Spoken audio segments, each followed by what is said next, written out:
Good morning. Today we are going to solve few more problems on economic load dispatch without including the losses. The problem is a constant load of 300 megawatts. A constant load of 300 megawatts is supplied by 200 megawatts of generator 1 and generator 2. A constant load of 300 megawatts is supplied by 200 megawatts generator 1 and 2. Means you are having a two generators 1 and 2 which is having a maximum capability of 200 megawatts each. Each generator can generate maximum of 200 megawatts, for which the respective incremental cost characteristics are given below. For generator 1 and for generator 2, the incremental cost characteristics are specified like this, which are mentioned in rupees per megawatt hour. Okay, so that is dou F1 by dou P1 is equal to 0.10 P1 plus 20, dou F2 by dou P2 0.12 P2 plus 15. So these are the incremental fuel cost characteristics for the given two generators. So we need to find the most economical division of the load between the generators. First point is you need to find the most economical division of the load between the generators. We will see the first bit. The given characteristics are dou F1 by dou P1, dou F2 by dou P2. So these are the incremental fuel cost characteristics. So to find the economical division between the available generators, you need to share this load among the generators economically. So for that purpose, we are using equal incremental cost criteria. Equal incremental cost criteria means for the economical operation of a power system, the incremental fuel cost for the every plant must be same. For the economical operation of a power plant, the incremental fuel cost for every generator must be equal. So that was mentioned here. Dou C1 by dou Pg1 is equal to dou C2 by dou Pg2, and then the power balance equation also must be satisfied. The power balance equation also must be satisfied. What is the power balance equation? The total generation must be equal to the demand plus loss. When the losses are neglected, we can write the total generation is equal to demand. Therefore, P1 plus P2 is equal to PD. So, on solving this expression, dou F1 by, so you can represent the cost function as F, you can represent the cost function with terminology F or C, both are same. So, the terminology varies from textbook to textbook. You can represent in terms of F or you can represent in terms of C. So, by using equal incremental cost criteria, dou C1 by dou Pg1 is equal to dou C2 by dou Pg2 is equal to lambda. So, I am equating these two. Equate these two, that is 0.1 P1 plus 20, we will write here,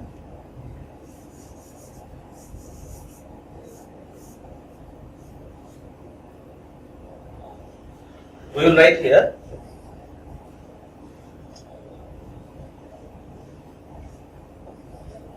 0.1 P1 plus 20 is equal to 0.12 P2 plus 50. We are equating the incremental fuel cost. Dou F1 by dou P1 is equal to dou F2 by dou P2, or dou C1 by dou P1 is equal to dou C2 by dou P2. The incremental fuel cost for every plant must be equal. And one more condition is the power balance equation must be satisfied. Then what is P1 plus P2? The load is 300 megawatts. Therefore, P1 plus P2 is equal to 300 megawatts. P1 plus P2 is 300 megawatts. So, by making use of these two expressions is equal to 0.12 P2. In place of P2, you can replace 300 minus P1 plus 15. Okay. On solving this expression, this is the expression where the P1 only is a variable. So on solving this expression, you will get P1 as 140.9 megawatts. Okay. On solving that expression, you will get P1 as 140.9 megawatts. So from this, the P2 can be obtained as, from this, P2 is PD minus P1, that is equal to 300 minus P1 is 140.9 megawatts. That is 159.1 megawatts. Okay. For finding the economic division of load in between the available generators, we are making use of the equal incremental cost criteria. Equal incremental cost criteria, where the incremental fuel cost for every plant must be same. The incremental fuel cost for every plant must be same. So that's what we have used here. Dou F1 by dou P1 is equal to dou F2 by dou P2. Dou F1 by dou P1 is equal to dou F2 by dou P2, and also the power balance equation. P1 plus P2 is equal to PD, demand. So on solving these expressions, you can get P1 as 140.9 megawatts. Then P2 is equal to PD minus P1. So PD is 300 megawatts minus P1 is 140.9. So you can obtain P2 as 159.1 megawatts. So this is the first bit. Second bit, the saving in rupees per day. The saving in rupees per day of economic sharing in comparison to the equal load sharing between the generators. So here we need to find the saving per day. Saving per day of economic sharing in comparison to equal load sharing. Economic sharing in comparison to the equal load sharing. So first point is you need to find the economic sharing. You need to find the economic sharing. Then what is the cost? Then you need to find equal load sharing. Then what will be the cost? Subtract these two, you will get saving. Okay. The bit is the saving in rupees per day. The saving in rupees per day of economic sharing in comparison to the equal load sharing between generators. Means you need to find the economic sharing of load in between the generators. The economic sharing of load in between the generators, and then equal load sharing in between the generators. Equal load sharing in between the generators. Find the cost of these two cases. Then subtract, you will get the saving. We will solve this. First one, on integrating. The given function is incremental fuel cost. Given is incremental fuel cost. Therefore, on integrating, F1 is equal to 0.1 P1 square by 2 plus 20 P1. So A will be the constant. We don't know. That's why we are replacing with some constant A. Next, F2. On integrating, you will get 0.12 by 2 P2 square plus 15 P2 plus B. Okay. B is here also constant. So, what is saving now? Saving is the fuel cost at equal load sharing. So, equal load sharing means what is equal load sharing? P1 is equal to P2 is equal to PD by 2. P1 is equal to P2 is equal to PD by 2. So, PD is 300 megawatts divided by, so this is equal to 150 megawatts. So, P1 is 150 megawatts, P2 is 150 megawatts. So, that is equal load sharing. So, what is the cost when the P1 is equal to P2 is equal to 150 megawatts? That is one case. And the second case is the economic sharing. In the economic sharing, what is the cost? P1 and P2. Then subtract these two. So F1 at 150 megawatts. So substitute 150 megawatts in F1. Here you have to place 150 megawatts in F1.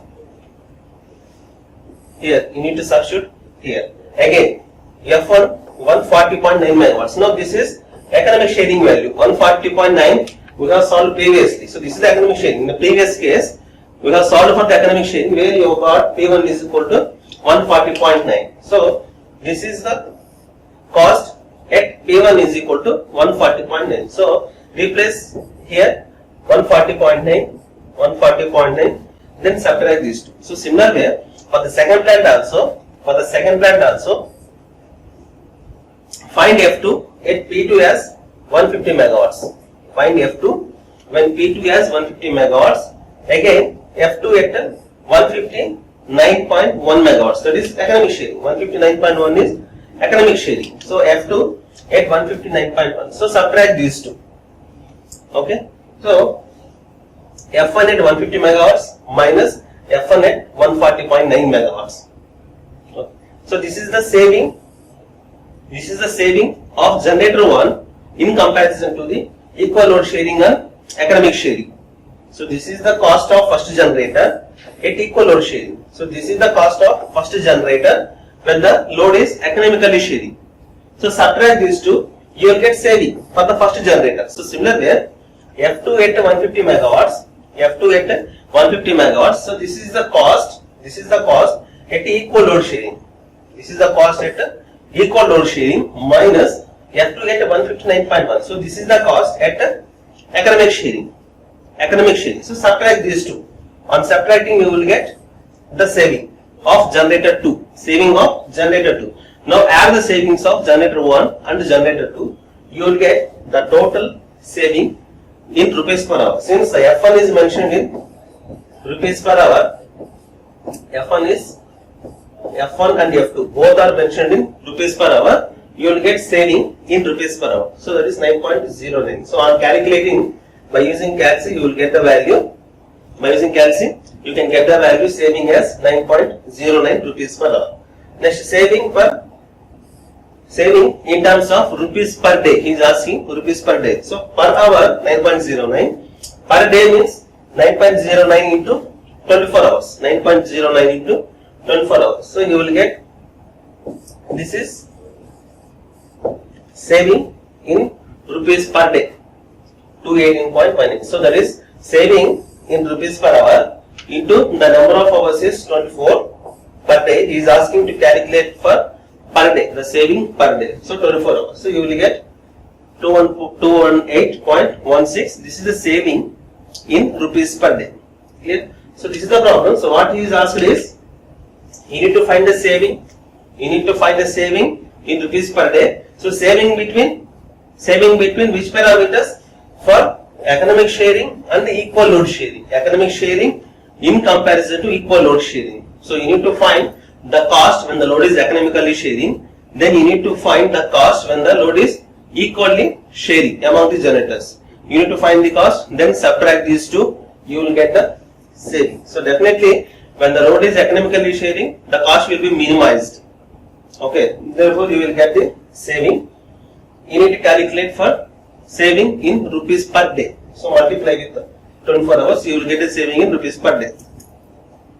So that was the problem. In the next problem, so this problem is to make you clear that when the power generators are specified with the limits. So generally, any alternator having some specified limits, so it can be able to generate in between the minimum and maximum value. So the generator cannot go beyond this minimum or maximum. So we have drawn the characteristics also. It is not possible for a generator to generate beyond this minimum or beyond the maximum value. So that's why the limits of the real power generation for every generator is specified. Okay. So if that is the condition, of course it is in practical also we need to specify like this. So if that is the situation, so how you need to solve the economic load sharing. So previously, so far whatever you have solved, those problems are not included in the power limits. The power limits are not included in the previous problems. What we have solved so far, in those problems we didn't include the power limits. Okay. Now in this problem we are including the power limits, which is in practical scenario also. So the cost characteristics for the three generators, the given data is the cost characteristics for three generators are given as C1, C2, C3. So C1 is 500 plus 5.3 P1 plus 0.004 P1 square. C2 400 plus 5.5 P2 plus 0.006 P2 square. Similarly for C3 also 200 plus 5.8 P3 plus 0.009 P3 square. So these are the cost characteristics of the individual generators. So let us suppose for the generator 1, the P1 limits are specified like this. So for the generator 1, the real power generation limits are specified as, it should be in between 200 and 450 megawatts. The real power generation of the generator 1 limits are specified in between 200 and 450 megawatts. Means once you started the generator, the minimum generation of the generator 1 is 200 megawatts. Clear? When you start the generator 1, the minimum generation should be 200 megawatts. So it is not possible to go beyond the 200 megawatts, below the 200 megawatts. Similar way, it is not possible to generate more than 450 megawatts also for the generator 1. Okay. At the same time, for the generator 2, the limits are specified as 150 megawatts and 350 megawatts. So the power generation must be within the limits of 150 and 350. So for the generator 2, it is not possible to generate below 150 megawatts or more than 350 megawatts. In the same way, for the generator 3 also, minimum is 100, maximum is 250. So whatever the power generated for any alternator, that should be within these two limits. So you can't generate beyond these limits, okay, which is not possible also. Okay, and the load demand is given as 975 megawatts. The load demand is given as 975 megawatts. So you can use any methods, analytical method or lambda iterative method or equal incremental cost criteria. So we are having these all methods. We can make use of any one of those methods and solve for the economic sharing. So we are going to use the analytical method. We are going to use analytical method for solving the economic load sharing by including the power limits. So the difference of this problem is we are including the power limits for the each generator.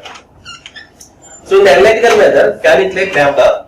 In the analytical method, the first step is we need to calculate lambda. So lambda is equal to PD plus sigma Bi by 2Ai divided by 1 by sigma 1 by 2Ai. So this is lambda. And the second formula you need to use is, the second formula we have to use is Pi is equal to lambda minus Bi by 2Ai. So by making use of these two formulas, we need to find the real power generation of the individual generator. So first, calculate lambda. So lambda is equal to PD plus 975 plus sigma Bi by 2Ai, that is Bi. This is small a quotient, this is small b quotient, this is small c quotient. So we know the caustic characteristics, we have seen already in the previous sessions.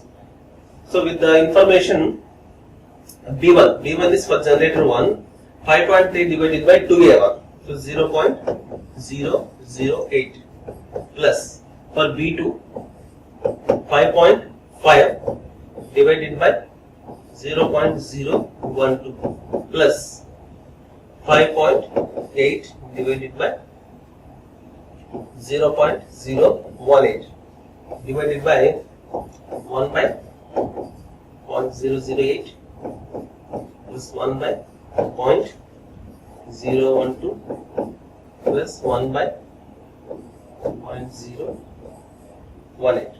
So that is sigma 1 by 2a. So after substituting all these parameters, you are obtaining lambda as 9.163. You are obtaining lambda as 9.163. So with the obtained value of lambda, we need to find the real power generation of the individual generator by making use of this formula. So P1 is equal to, we know P1 is equal to lambda 9.163 minus B1 5.3 divided by 2A1 0.008. Similarly, P2 lambda minus B2 5.5 divided by 0.012. Okay. Again P3, P2 same formula, P3 same formula. Okay. So solve for P1, P2, P3. On solving P1 you are getting as 482.87. On solving those expressions P1, P2, P3, you are getting P1 as 482.87, P2 as 305.25 megawatts, P3 is 186.83 megawatts. Okay. So these are the obtained P1, P2, P3. Now you have to check whether these are within the limits or not. You have to check for limits. So these are within the limits or not. So how to start? First you need to start from the generator 1. You need to start from generator 1. For the generator 1, the obtained value is 482.87. Check whether this value is within the limits or not. Check this value P1 as within the limits or not. So minimum value for P1 is 200, maximum is 450. Minimum is 200, maximum is 450. So check the obtained value of P1 is 482.87. The obtained value of P1 is 482.87, which is more than this value. 482.87 is more than the 450. Okay. So that's why what you have to do. if P1 is greater than, since P1 is greater than P max, set the P1 value to the P1 max. Okay, set the P1 value to P1 max. So here we will see if P1 is greater than, you can say P also. Okay, you replace here with P. So P is greater than P max, set P value to P max. If P1 is greater than P max, set P value to P max. At the same time, else P is less than P minimum, set P to P minimum. So these are the conditions we need to check here. These are the conditions we need to check here. If the obtained value of real power generation is more than maximum value, the obtained value of active power P is more than the maximum value, set the value to the maximum value. Okay. Similarly, if the obtained value is less than the minimum value, set the reactive power generation P is equal to minimum value. So these are the two conditions we need to check. Okay. If P is greater than P max, set it to maximum. If P is less than P minimum, set it to minimum value. So like that, these conditions need to be imposed here. So after checking here, P1 is 482.87, which is more than the 450, which is more than the maximum. That's why set P1 to P1 max. Set to P1 to P1 max. Therefore, P1 is equal to 450 megawatts. Therefore, P1 is equal to 450 megawatts, which is the maximum value of the generator 1. Okay. So for the generator 1, we have set the value of 450 megawatts. So that is fixed. Then, what should be the real power generation of the remaining generators 2 and 3? When the generator 1 is taking a load of 450 megawatts, the remaining generation, that is, load is 975 megawatts minus 450 megawatts. Okay. For the generator 1, the generation is fixed as 450 megawatts. Okay. And the remaining generation, which is 975 minus 450 megawatts, that should be shared among the remaining generators. So we have left with generator 2 and generator T. We have left with generator 2 and generator 3. That's why the remaining load, which is 975 minus 450 megawatts, that should be allocated among the generator 2 and generator 3 economically. Therefore, you can write here P2 plus P3, P2 plus P3 is equal to 975 minus 450, which is equal to 525 megawatts. Here, we have said the real power generation for generator 1 as maximum, which is 450 megawatts, that is fixed. And the remaining generation, which is 975 minus 450 megawatts, that should be shared among the remaining generators. What are the remaining generators? Generator 2 and generator 3. So the remaining load should be shared among the generator 2 and generator 3 economically. So what is the remaining generation? That is load 525 megawatts, that should be shared among the 2 and 3 generators. So we'll make use of the same formulas, lambda and P for the generator 2 and generator 3. Now the load is 525 megawatts and this need to share among the P2 and P3. Now the load is 525 megawatts. We need to share this load among the remaining generators 2 and 3. So by making use of analytical approach, we have calculated lambda as 9.4. Here, if you substitute, PD is 525 here.